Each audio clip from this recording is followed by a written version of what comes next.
Okay, it's always a delight to have you on the program. It is Nigeria Decides, especially designed program to dissect all the goings on and all the pertains to the conduct of the 2023 general elections.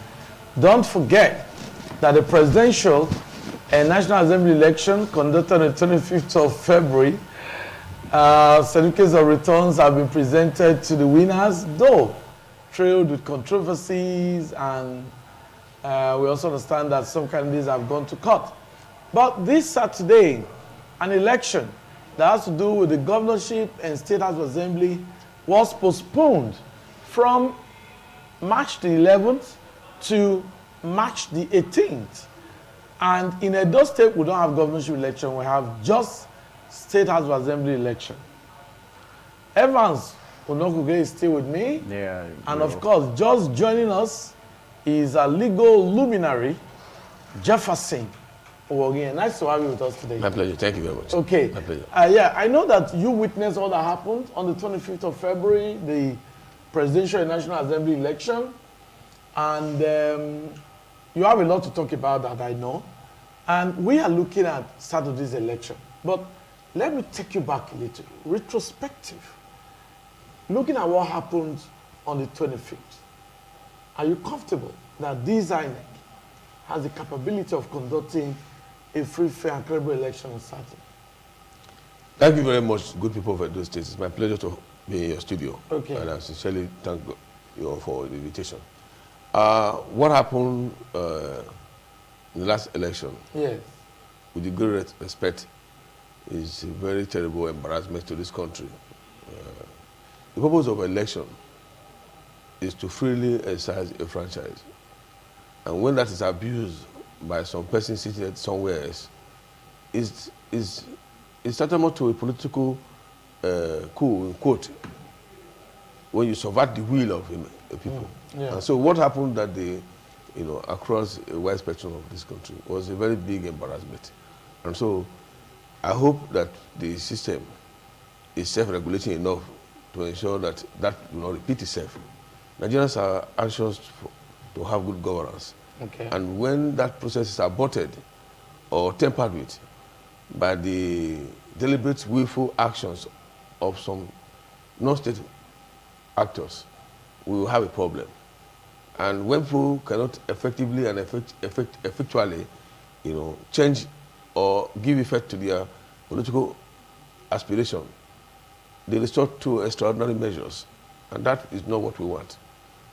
These are constitutional processes. This is a democratic process, and one of the principal pillars of democracy is the right to free choice. So that choice, we hope, will be respected in the court when the matter is now domiciled. We hope that the judiciary will look at the complaints and then ensure that Nigeria is peaceful with their verdict. Okay. So looking at the the House of Assembly, I keep talking about local, the House of Assembly election in Edo State on Saturday, what are your expectations?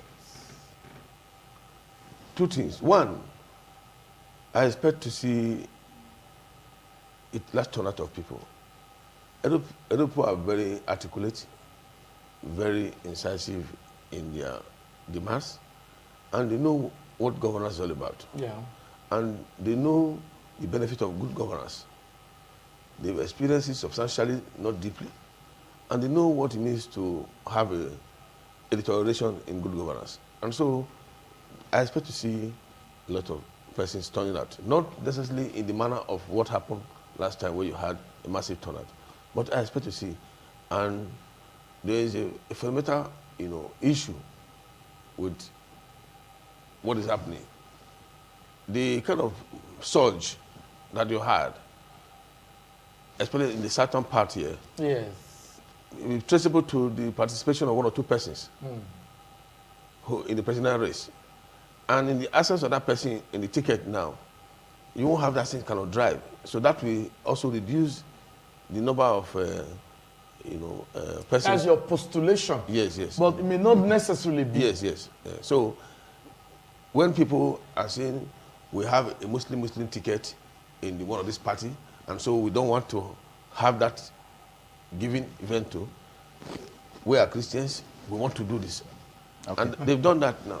So, yeah, sorry to have a question like that. The Edo election, it's going to be the way, it's going to be very, very decisive in the sense that for the average electorate on the streets, now their greatest dilemma now is to understand how to vote. Now, we have a situation whereby the state chief executives across the 36 states of the Federation are campaigning for their political parties.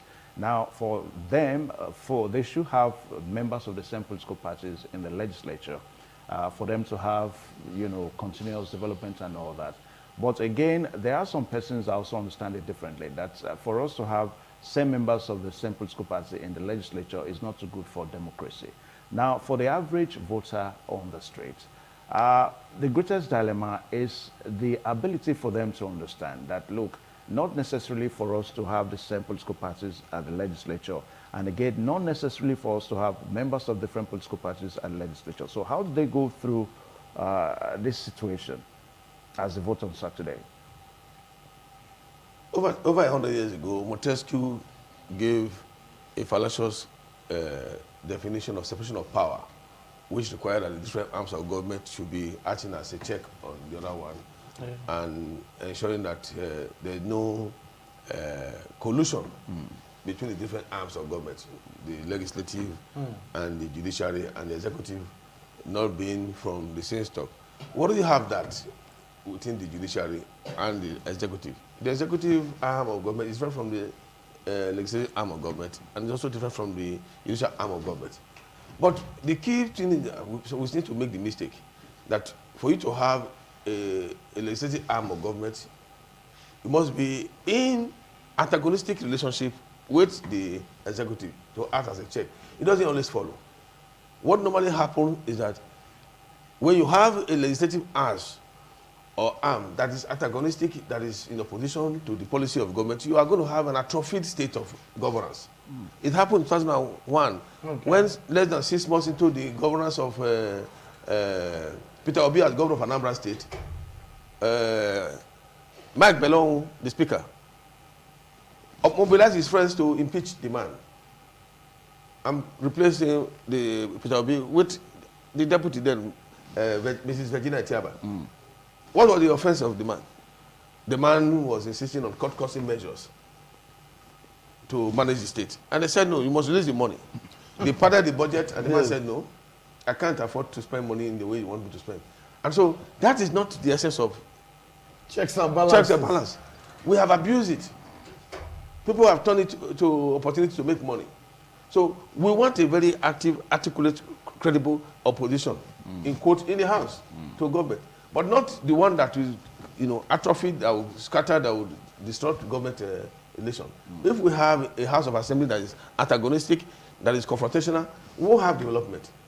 We saw what happened under Oshomole when Mohodon was used to replace late Zakawanu Garuba. But again, Barrister, the concern here, because you and I, we see what is going on. Now, many a time, you hear people even describe that we have rubber stamp House of Assemblies. It's not only in specific states, it's almost a major thing throughout the country. So how do we ensure this time that we shouldn't necessarily have a rubber stamp assembly? We should have an assembly that should really act as check and balance to the executive. That's what we're saying. That process starts from the processes of nominating the candidate in the different parties. What are the criteria for nominating persons? The first thing is you ask yourself, what is the job of a legislator? A man who doesn't know what a law is and a bill is, a difference between a law and a bill. And the process of turning a bill into a law. You want the person to go and make the law. You have failed. You have started a process. Nobody's asking fundamental questions about the background, the social structural characteristics of these persons we are pushing to go and be lawmakers for us. A lawmaker is as good as the grundom of every society. A lawmaker is at the apex, is the man who sees more than the society and says a society should not act this way, a society should be this way. Yes. A society should be acting in this manner because where you are now, there is error. So for us to move to this point B, from point A that we are, we need to make a law to regulate this conduct. Law is an instrument of social engineering. If a law must be an instrument of social engineering, there's a presumption that we are better than where we are now, and this is where we should be. To do that, you need somebody that have cognitive understanding of the issues. Not somebody that is suffering from cognitive dissonance. Somebody that don't understand what even a law is. Somebody that is interested in going to the House of Assembly for personal aggrandizement and ego. So it is what you have that you get. If you have a House of Assembly that is peopled by knowledge-driven persons who are engaging, there's no way there will be a rubber stamp. We start the process, the parties start with the process. Check out the political parties. How many of these persons understand the lawmaking processes? Lawmaking process is an art. You don't just wake up, you bring somebody who have not had the privilege, with due respect, of a formal education and say, come and be at the apex of the society by making law for the society. You can even have a member of the House of Assembly who is not interested in making new law, but regulating and fine-tuning and reviewing the existing laws. We have enough laws in this country. The difference is that they are not being implemented. We have a lot of laws regulating a lot of our activities. The white man came, left a lot. Then between 1960 to now, so many laws have been passed here. Are they obsolete? Are they in tandem with the current reality? Are they sufficient to deal with the challenges we are facing?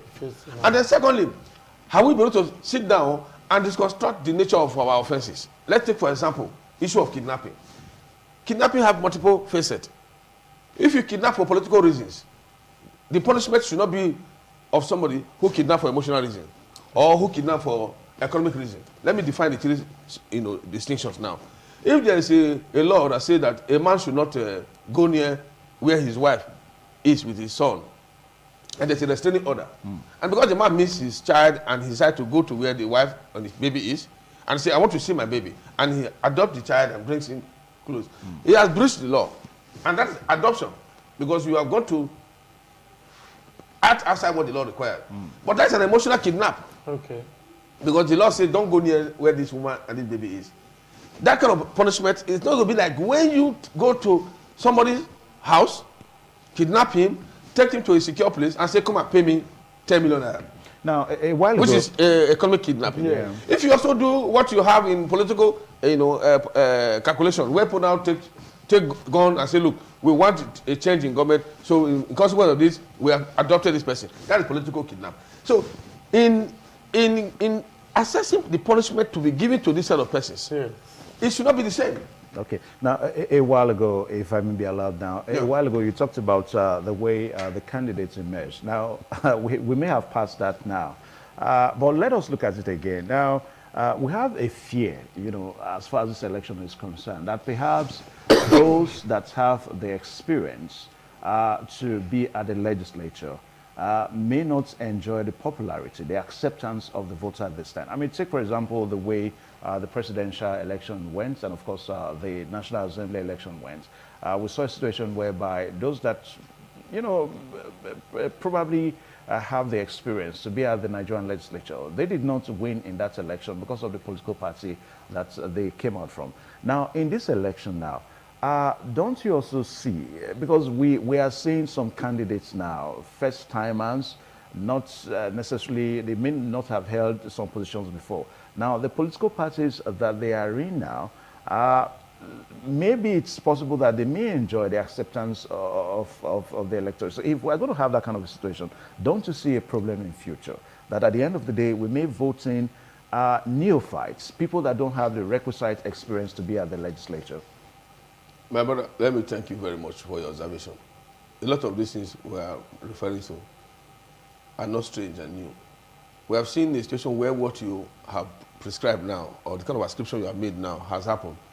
And then the person you voted for will decamp to the ruling party upon getting there. And what happened? They tell them, look, you are going to be alone here. You have 24 members in the House of Assembly, and you are just the only person. From a different political party. You are going to sit here, and you will not be able to blow. So the truth of the matter is this: we should redefine our perspective on democratic requirement in the House. What we should be emphasizing is a knowledge-driven House of Assembly where there will be oversight functions, where the issue of who get paid, who does this, is reviewed on behalf of the people. Nobody is asking the House of Assembly to be indolent. Nobody asks the House of Assembly not to do their job. That they have chosen not to be doing their job is a function of their own persons. If the House of Assembly issued a proclamation or issued a statement, let us take for the example the issue of light. If a community or a section of the state have been without light for 1 month, it is the business of the House of Assembly to ask questions and ask whoever is in charge to come and explain to us. Do you have to be rubber stamp to do that? If the government is making a policy on the issue of land grabbing, and then some persons feel that in the process of implementing that policy, government have also breached their rights, they have a right to ask questions. Government, come and explain to us on behalf of the people why this is being done and why this is not. Is that the job of government? No government will say, don't ask us questions. No government will say, don't ask us questions. No government. In fact, government will even be happy to have opportunity to explain their side on a platform like that. A lot of persons have chosen to be deaf and dumb in satisfaction of their private reasons and private benefits. It is not the fault of government. Imagine someone like me, I'm in the House of Assembly, and you tell me that I will not ask questions. I will ask questions. But we don't vote someone like me there. No. Okay, Barrister Jefferson, thank you very much for your wonderful comments. We'll take a brief break now to introduce our next guest so that we can actually dissect the issue at hand. We're looking at what should influence the choice of candidates to be voted by the voters on Saturday. We'll do this immediately after this break.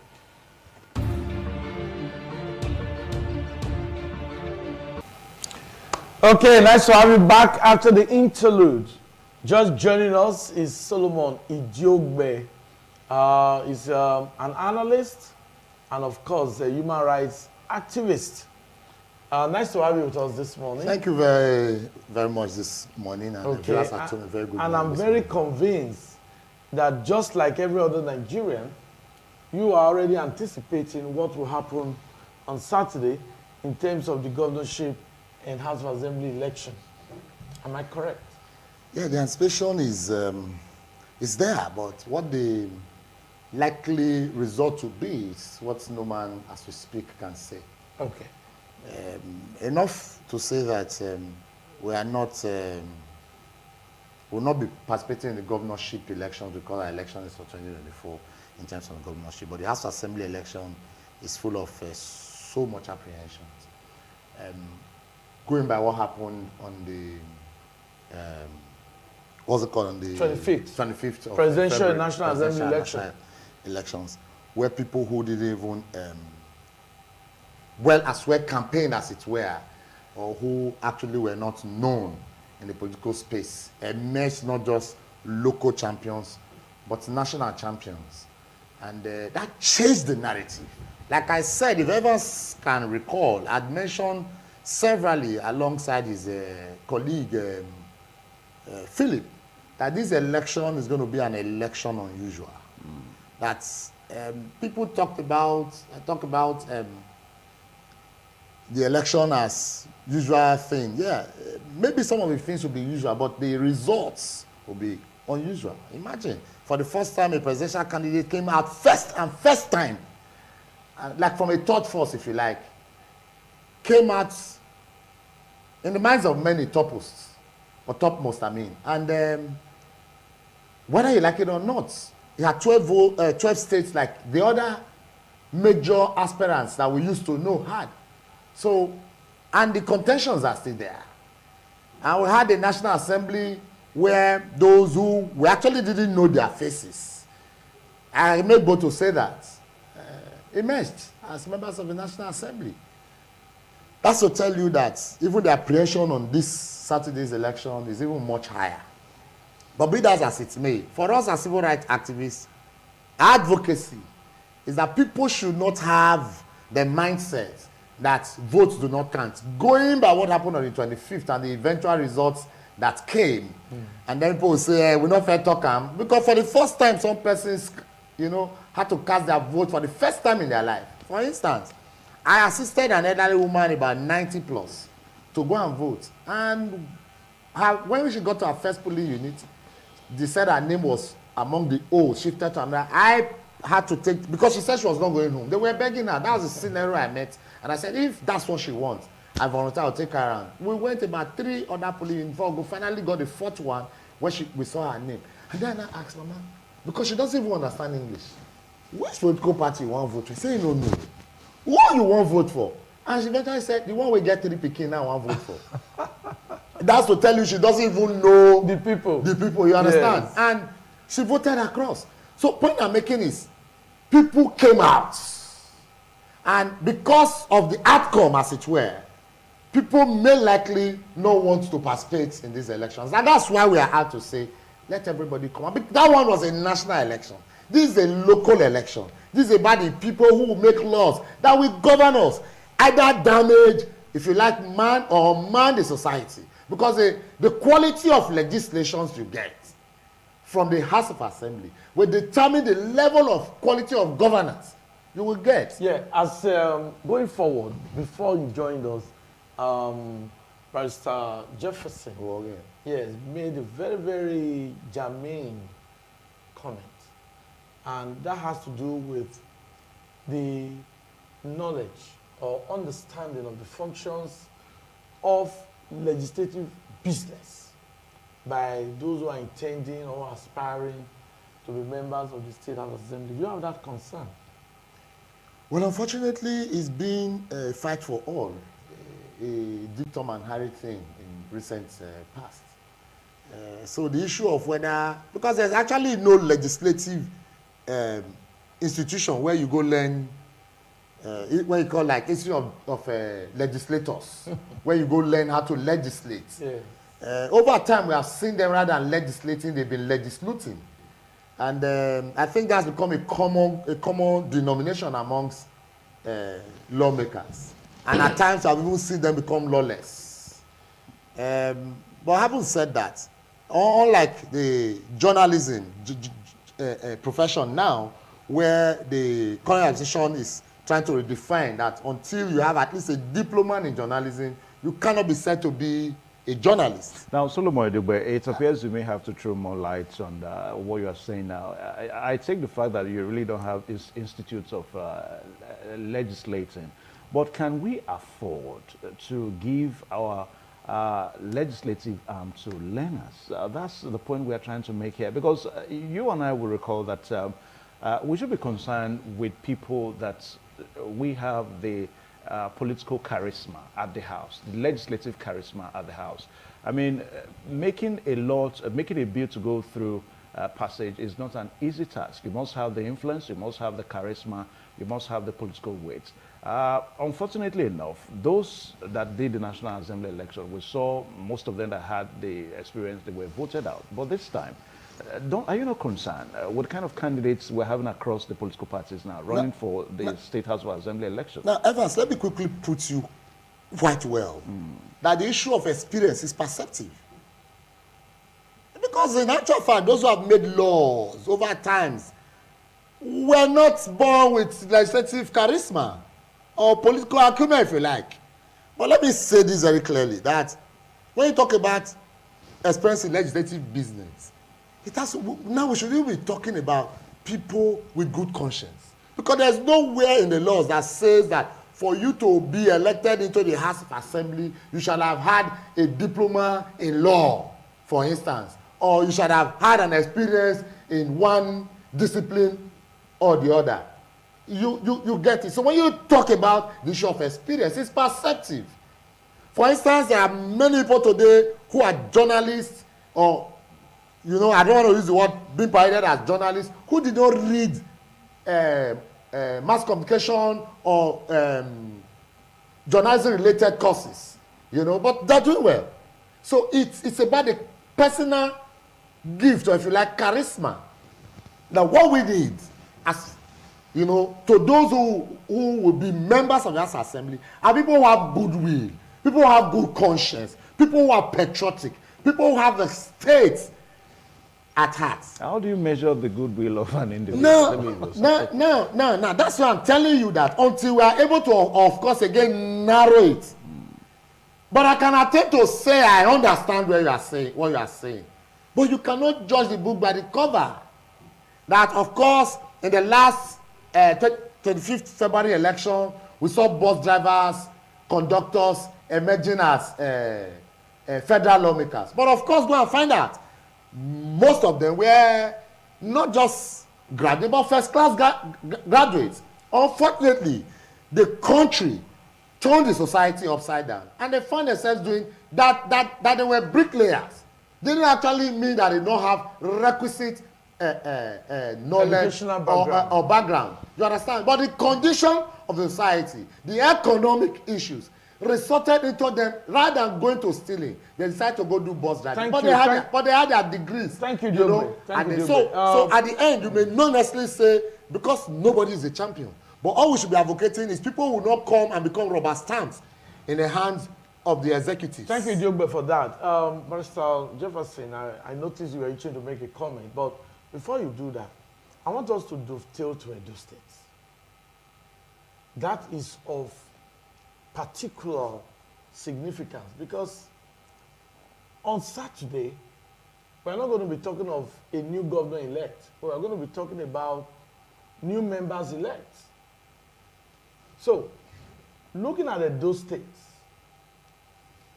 do you think the rumor making around that some persons are aspiring to be members of the House because they want to impeach the governor, do you think that rumor has any credibility? Should the people be worried about that kind of rumor as we go to the polls on Saturday? Thank you very much. I will quickly make a small clarification, yes. Then I'll come quickly to this one. Okay. I want to, correct the circularity of the argument that you need good conscience to be a lawmaker. No matter how good your conscience is, if it's not founded on equitable application and understanding of the lawmaking processes, you are wasting your time. And we have a big problem with that in Nigeria right now, where the law provides for legislative assistance, senior legislative assistance, where even when you are not a lawyer, you are provided with opportunity to hire somebody. One who has... You owe a tissue. But how many of them hire? They take the money and put it in their pocket. So who have got to verify all those persons who have been so elected in the House with provision for legislative assistance? How many of them have legislative assistance? And what is their background? We're not asking questions. Journalists are not asking questions. Secondly, I studied journalism before I went to read law. I went to the Nigerian Institute of Journalism, and I studied journalism there. And anybody who is not a trained journalist is at worst a quack, as I'm concerned. This is ITV. If you do not have the training in journalism, you can't present this program.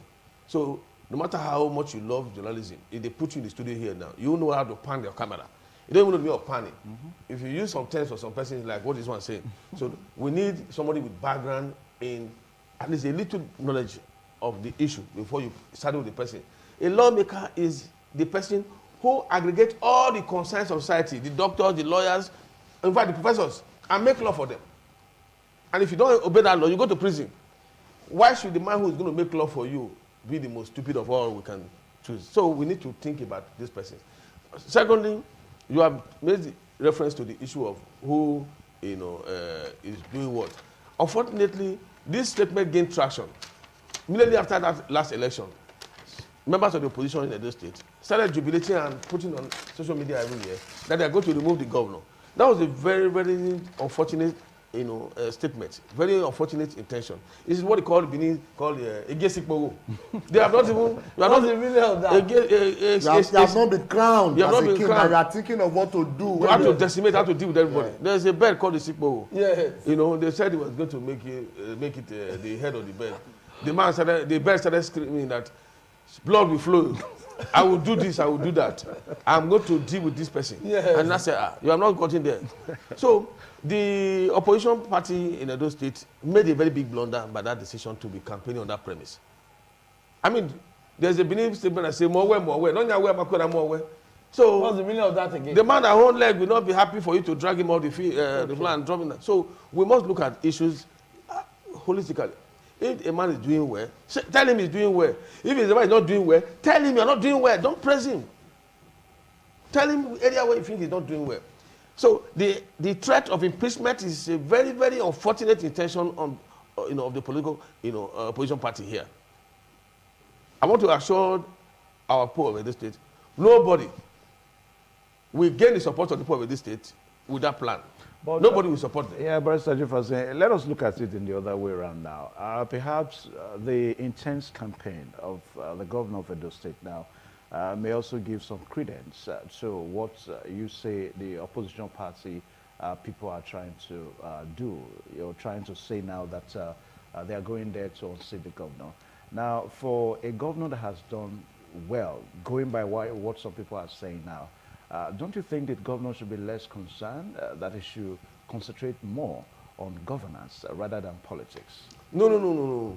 You cannot ask a governor not to show interest in who becomes a member of the House Assembly in a state where he's going to be a governor. That's the most dangerous thing you can ever do. Because these are people you're going to work with. You're going to submit budget to this person. You're going to work with it. My brother, can two work together except they agree? No. Can a man have a wife in his house that is in opposition with the husband? So we are saying the governor should not show interest in who becomes member of the House of Assembly. It's like saying that the state should just go to bananas. No. Let me tell you, even in America, where this presidential process started from, anytime the Democratic Party is in government, they always ensure that the National Assembly, which is the House of Rep and the Senate, is also of the same party with them. Anytime they have opposition, they have a big problem in America. The issue of health by Obama, the health care, was a big problem. Yeah. Because the Republicans did everything to frustrate it. Who lost? The poor people. When Montesquieu talked about separation of power, he didn't say that separation of power should include antagonistic relationship. It shouldn't infer that the relationship between the executive and the legislative arm should be that of enemies at war. It's partners in progress, but on parallel line. One acting as a check on the other. Not a fusion. Nobody said that they should become the rubber stamp of the executive. No. You are what you get. If anybody is respected by his people or by their people and put in the place in the House of Assembly, and you choose to go and turn yourself to a rubber stamp of a person, you have failed your people. You have failed yourself. It's not the government.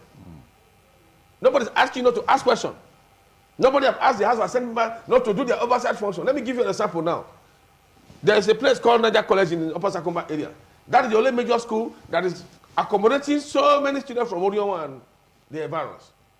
In one of the classes, they have almost about 14, 11 arms in one classroom. Yes, for GSS1. Go to SS1. You have almost 14.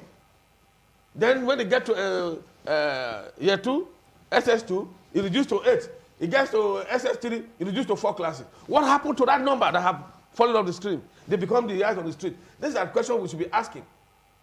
There is somebody who is chairman of the Education Committee at the State House of Assembly who is collecting money for oversight responsibility, who is also collecting money as a sitting member at that place. We're not asking questions. What are you doing about these things?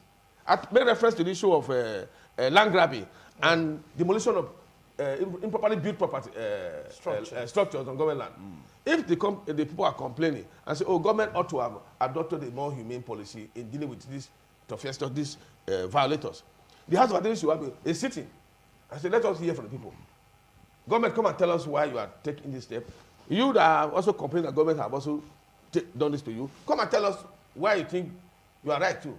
From there, you find the convergence of position. We don't do that. Is it the fault of government that they don't do that? If the House is insisting on their own integrity and say we must carry out a public hearing on this matter, will anybody stop them?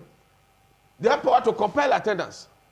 So nobody is saying rubber stamp. What is basically important is that a lot of persons are not pushing for the right person. With due respect, I've noticed, without trying to mention names, but if you just permit me, one of the constituencies in Oredo, there's a PhD holder who is running in Oredo West. A woman who has been, a lecturer, who has worked with very massive cognitive experience. If you put somebody, a person in the House of Assembly now, I'm talking about one Mr. Asosa, you expect to see some changes. I'm sorry.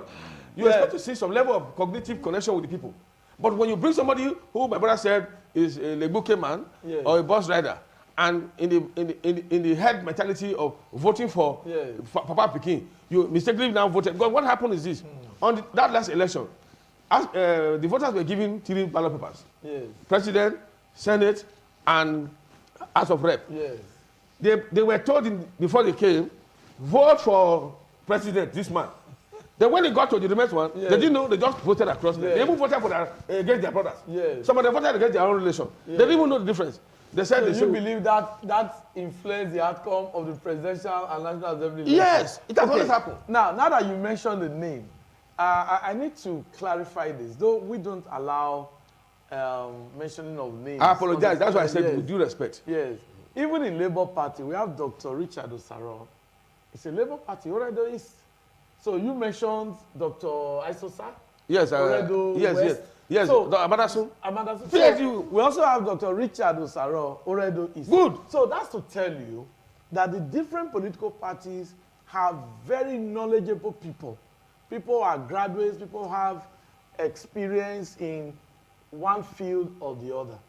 So we need to clarify. I needed to balance that. That's why I said that. Thank you. But I believe what Idiogbe said is that the society, because of the level of unemployment, Exactly. so some persons have gone to the polytechnics, the universities, and they don't have government jobs. But because they are very creative people, they decide to engage in other ventures. Now they got opportunity in politics, whether they rode on the back of Peter Obi or not, because that's the truth. Yeah. Many persons rode on the back of Peter Obi, and I think that's what Jefferson has also said, though he didn't mention him. That's what Idugbe has also said, he didn't mention him, but that's the truth. Some persons rode on the back of Peter Obi and won elections. It is their good luck. Very well. On Saturday, the voters, you have the power with your PVC to determine who occupies the Edo State House of Assembly, as in the case of Edo State. In other states where there will be governorship elections, you also have the power to determine who will be the next governors of such states. We advise that all Nigerians must shun voter apathy. Do not be discouraged or do not allow yourself to be in despair because of perceived grievances that trail the outcome of the presidential and national assembly election. Be a part of the determining factor of who becomes governor in states where there will be governorship election and members of the State House of Assembly. Okay, so I just needed to create. Yeah, but I needed to create that premise so that we can. You created the premise. Yes. There's something you just finished just now. There's something you didn't finish just now. Okay. Yeah. You said last election the poll came on the bandwagon of Peter Obi. Well, you failed to also remind the public now that Peter Obi is not on the next ballot now. Peter Obi is no more contesting now. So every election is local. So they should go. They should go inward now. The people should determine who they vote for. Yeah, go now to their local and check and see who is now representing. So what do you think should be the criteria that the voters should be looking out for now for Saturday? Basic. One, ability to understand the issues of governance. Okay. Should be a major criteria. If a man do not understand what the responsibility is, why will you give him the assignment? A man must understand what the job entails before you assign it. It's like you're going to hire somebody who is a lawyer, and you're not certain that he's actually a lawyer, whether he's actually come to the bar. If you hire somebody who is not a certified lawyer, you have higher problem. You have complicated a problem. Because he's going to spoil your problem. In fact, he's going to increase your problem. So that's one. The third part is this.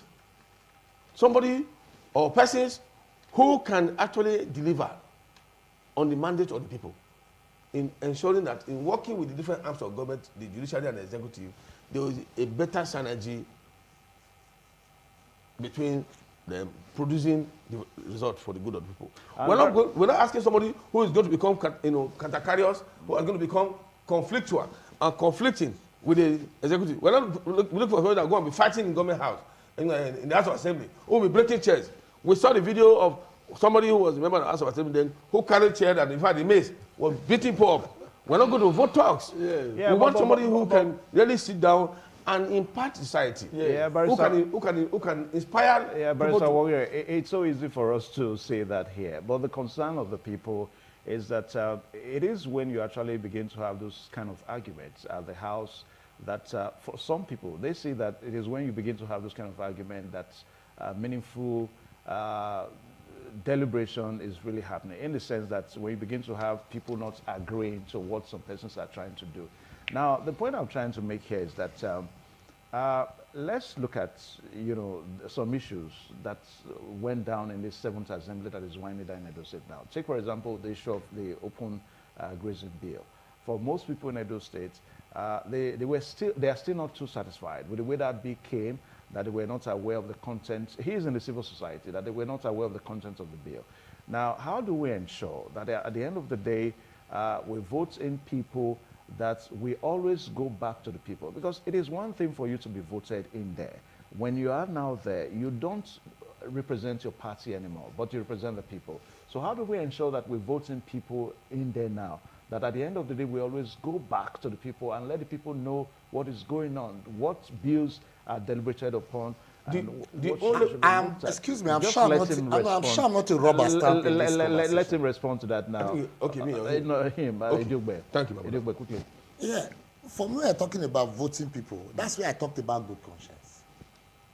If you like, you go and vote, with all due respect to the clergy, a pastor. If he does not have good conscience, he does not have good conscience. Like I had reservations about the persons he mentioned. One of the contestants from... Please I didn't mention him. I said I have my reservations. Okay. Because what works for Peter... He was just talking about educational background. Because we have seen some of these persons before. Okay. Of course, she was a party. She was a. That is not the point. No. No. No. We're not here. Because in the end, don't pull us out. Yes. To begin to estray and tear apart the candidates. Yes. But all we should advocate is that go out there by your good conscience too.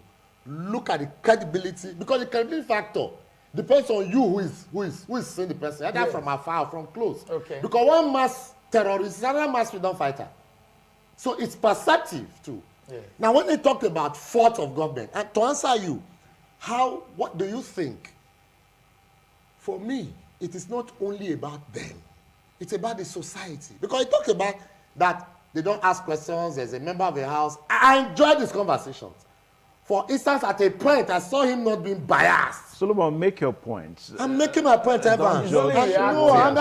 I'm making my point very clearly. And I have a right to say that. Yeah, if I feel he's doing bias, I'll say to his face he knows. Yes. But at a point, I saw him not being biased. Talking about a member of the house who is a house committee chairman, who is supposed to have oversight function over the educational issues, yet the issue of land grabbing and all came and houses were demolished, yet the supposed House Assembly didn't sit on it. They didn't see the need to call the people and try to look at it. That made them become a rubber stamp. And let me tell you, it did not come because...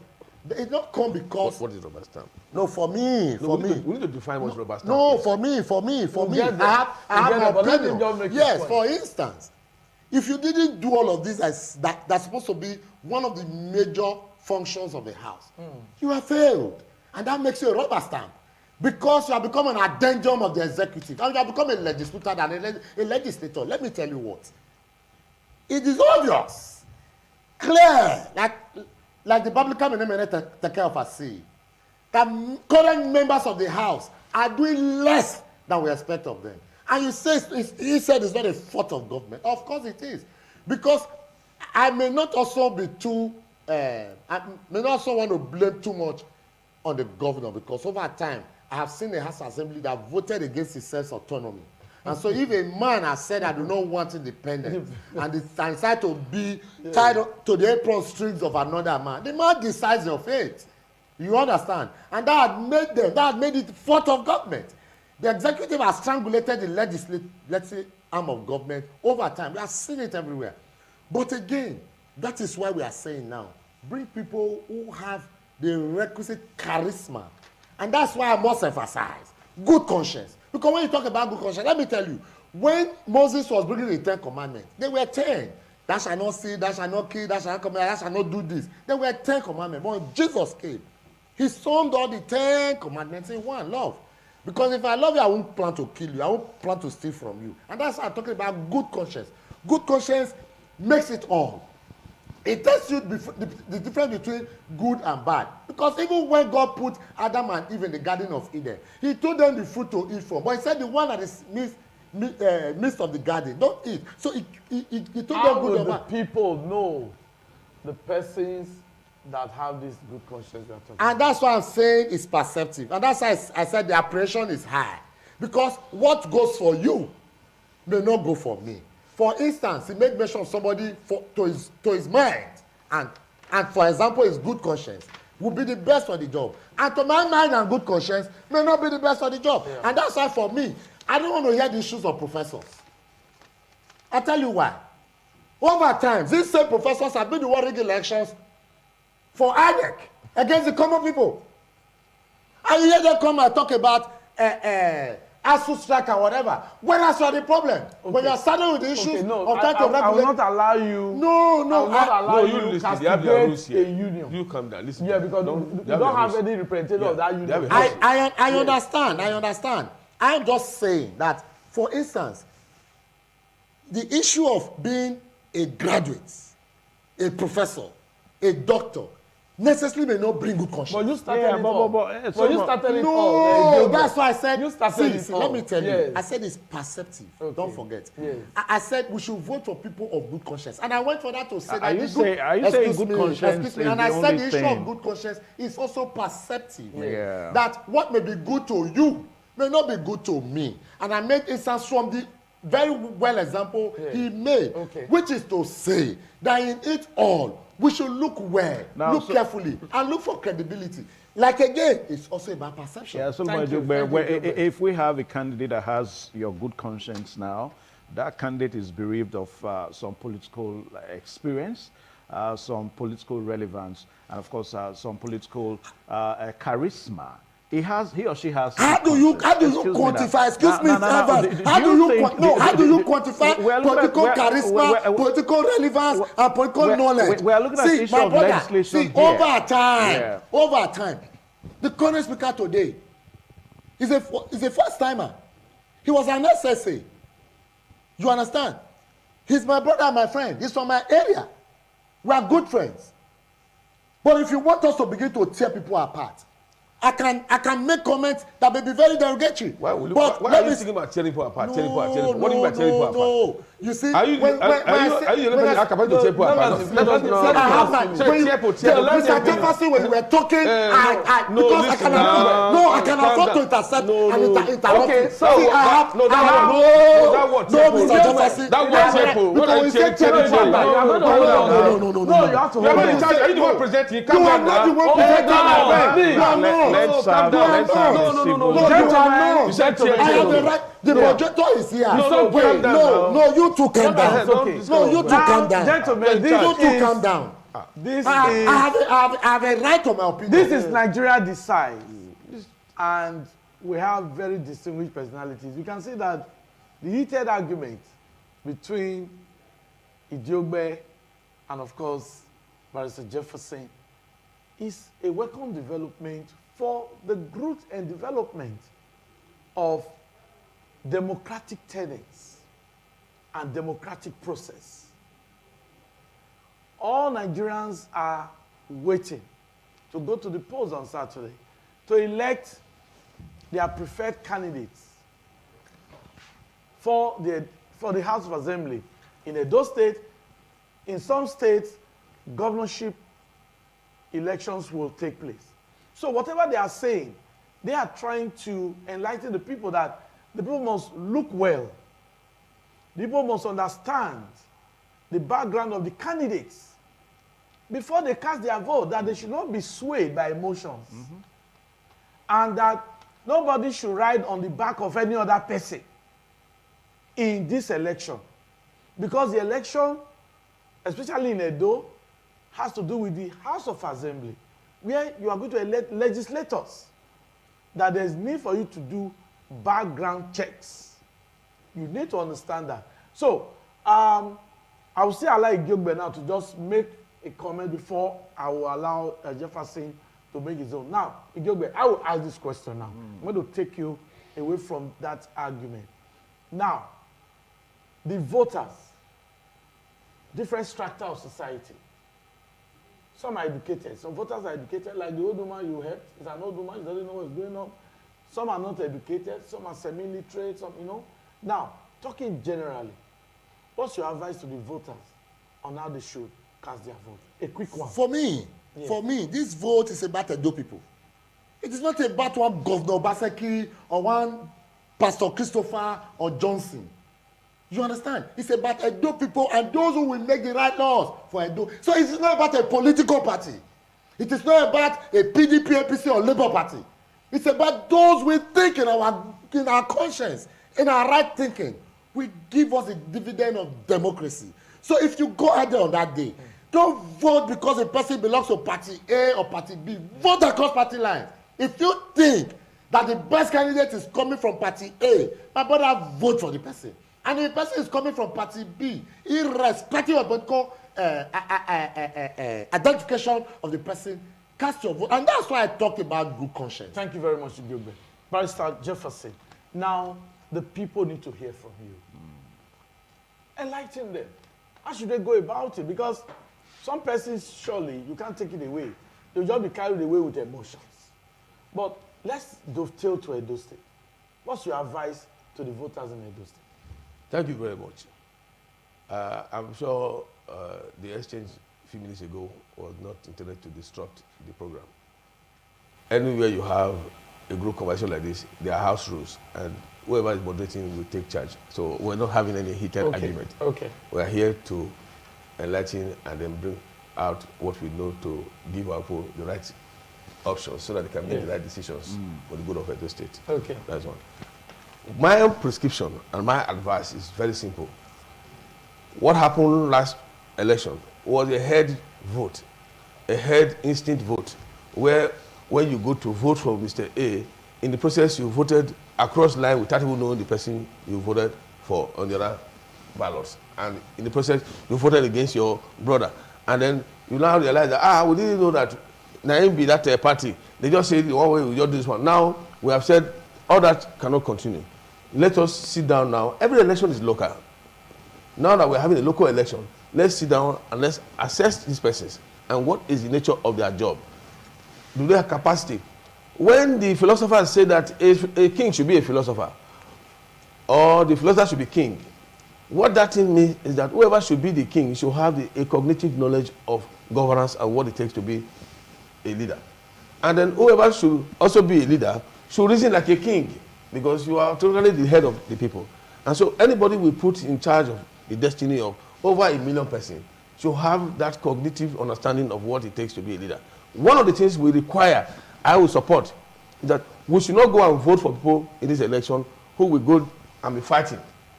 Not for good cause or for the people, but for their personal interest. We want people who will look at the law as an instrument for changing government, for changing situations in the society, for changing our city, and changing the social relations between Mr. A and Mr. B. We have enough laws in Edo State. We are not looking for new laws. What we need is a review of our laws to make them in tandem with modern reality. 10 years ago, some of the things we are doing now, we're not doing it. Yeah. Look at the laws now. Look at the issue of money. We're now doing exchange. We're now even doing transfer. Yes. Our electronic transfer business has increased. So there should be law regulating when you go to a PL center and it fails. And then the man says, I've transferred. What are you doing? Take the receipt. There's fine. There should be a place you can report to that will take care of this kind of thing. So we must make laws that are dynamic, changing constantly with the change in society. And to do that, we require looking at the candidate. Then secondly, a law-making House of Assembly do not necessarily have to be in conflict with the government of the day. I will support and insist that whoever wants to vote should ensure that they vote for the person that will work with the government of the day to ensure good governance for the people. Not somebody that will just go there and be shouting and creating problems, using right of words, and they don't achieve anything. We need cooperation in this country. If there is war, there is anarchy, this station will not be here operating. Yeah. We need somebody that will work within the confines of the law to ensure that we can solve our problems without necessarily becoming enemies. Yeah, the cooperation you talk about, Barrister Jefferson, between the executive and the legislature has, it may be my last question now, has really not yielded the expectation of the people. So in that kind of situation, do you expect the people to continue to vote for that kind of corporation? That we have a chance to even vote, that we have a chance to even choose our candidate now, it shows that we have developed to some extent. That we can look at anybody in his face and tell him we don't like what you are doing. Not everybody have capacity. Do you know some person, as you are talking on this station, you are stepping and they are taking you somewhere? Some people can't even come to this your studio. You can't even talk the way you are talking. Look at the way Mr. Oliver spoke just now, the way I'm talking here. If you invite some people to come and talk on the program like this, they'll be scared for their life. That we have a those states where you can talk the way you are talking. You can even abuse the government. You can even abuse the people who are in charge of governance in this state, and you go and sleep, no problem. It means that we have gained something. People just think that is, there are things we take for granted. There are a lot of things we take for granted. You can't talk like this in some states. And that's an achievement. It shows the level of development of this state. So we should look at the good thing that unite us, not thing that divide us. This propaganda, oh, we must remove this man because we don't like what he said he did to us. Somebody is talking about things that are not based on reality. We should not be moved by emotion. Let us really check, has this man done well? Okay. If he has done well within the limit of the offices and the resources available to that person, let us support him. Oshomola, with due respect, when he was governor, dollar was 120, 150, 170. Today, dollar is about 500. Are you expecting the same level of development? No. But yet, we are still paying salaries. People are still able to still breathe and sleep. Look at the issue of insecurity. For the first time, we converted our traditional method of social security to a regular one that we now call a vigilante. We have what we call civil defense when we were growing up. They call it Ode. So now we have converted it. People are now able to move around. You see young men on the streets. We need to be more dynamic in our process. Thank you very much, Jefferson. Ijogbe, your closing remarks. Yeah, my closing remark is that this election is about us. It's about us and us, which means Edo voters, do not be scared. Come out on Saturday. Go out there. Vote for a candidate. Really, you mentioned that. It's important you comment on it. The last election, it was believed that security presence was not massive. It wasn't massive. So, are you calling on the CP now? We're calling on security agencies to come out because we didn't see that. Because what created the last hour disappointments and confusions you saw was because there were security lapses. Before now, when you are doing elections, after about 10-5 polls or 15 polls or 30 polls, if you like, you see a police or army checkpoint where you are not allowed to just run through. Okay. But then last elections on the 25th, the streets were dried. At best, we had a few patrols around areas, and these hoodlums cast on that lapses. But again, there's an issue I really quickly want to address. Yeah. Is the issue of impeachment. For me, I think it's totally responsible for anybody to begin to talk about impeachment now. Otherwise, you are preempting the actions and duties of the legislator when he's not yet elected. So, whether the governor has done well, he has done bad or badly, it is left for those saddled with the responsibility of checkmating the activities of Mr. Governor and his executive team to do that when they are now eventually elected. Because you do not, like he said against Ikpowo, you are not elected yet. You cannot now say who will be there, who eventually will be. For example, we are in this state where the likes, with all due respect of blessed memory, Zakawanu was Speaker of the House Assembly, and then Adan Somali was governor. We saw all that happen coming from the opposition. So it necessarily does not mean that when you have opposition there, they'll be able to remove a sitting government. But again, let me put it clearly, because there's a news making the rounds now that civil society movement constituency Edo State has said should not vote for 14 lawmakers in Edo that were removed. Never at any point. Thank you. Did any member of the society say don't vote? We are saying go and vote across party line. We are not interested in any political party and cannot support any political party. No. The program is over. I want to thank a legal luminary in our midst, Barrister Jefferson Woyen. Thank you very much. You've canvassed your points articulately. Thank you. Civil rights activists, they have a way of making their comments. So you've seen that in the Diogbe. Thank you very much. Thank you so much. Thank you so much. They fight for the people, so they are used to it. Evans. Thank you so much. That's the program. I and Evans, we actually anchored today's program, and I hope you've enjoyed every bit of our presentation. On Saturday, ensure that you go to the polling units close to you, and cast your vote for your preferred candidate. You are the kingmakers. Do have a wonderful weekend ahead. Bye-bye.